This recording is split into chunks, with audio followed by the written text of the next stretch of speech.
The Perfect Wagnerite. Preliminary Encouragements by George Bernard Shaw.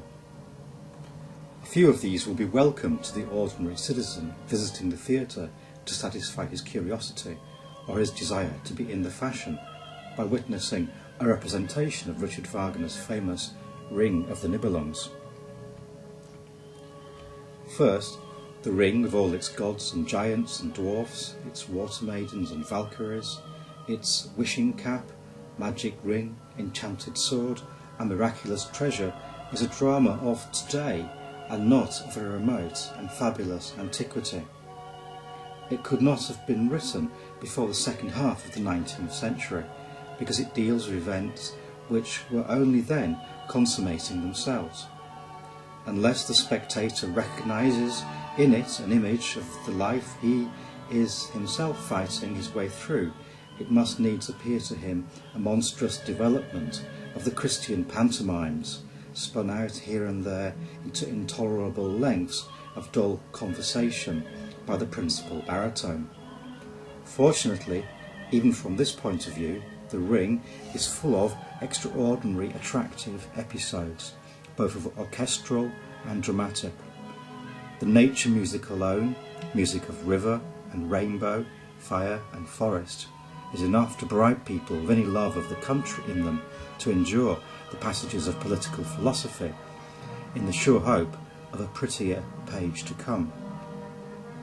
Everybody too can enjoy the love music, the hammer and anvil music, the clumping of the giants, the tune of the young woodsman's horn, the trilling of the bird, the dragon music and nightmare music and thunder and lightning music, the profusion of simple melody, the sensuous charm of the orchestration, in short, the vast extent of common ground between the ring and the ordinary music we use for play and pleasure. Hence it is that the four separate music plays of which it is built have become popular throughout Europe as operas. We shall presently see that one of them, The Dusk of the Gods, actually is an opera.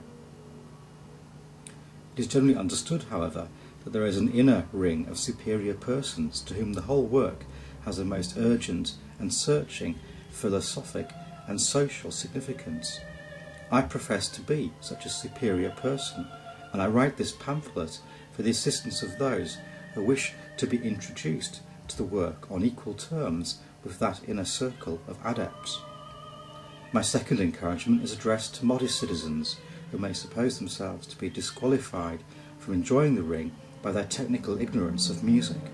They may dismiss all such misgivings speedily and confidently. If the sound of music has any power to move them, they will find that Wagner exacts nothing further. There is not a single bar of classical music in the ring, not a note in it that has any other point than the single direct point of giving musical expression to the drama. In classical music there are, as the analytical programs tell us, first subjects and second subjects, free fantasias, recapitulations and codas. There are fugues with counter subjects, strettos and pedal points. There are passacaglias on ground basses, canons and hyperbentia and other ingenuities which have after all stood or fallen by their prettiness as much as the simplest folk tune. Wagner is never driving at anything of this sort any more than Shakespeare in his plays is driving at such ingenuities of verse making as sonnets, triolets and the like. And this is why he is so easy for the natural musician who has had no academic teaching. The professors, when Wagner's music is played to them, exclaim at once, "What is this? Is it aria or recitative? Is there no cabaletta to it? Not even a full close? Why was that discord not prepared?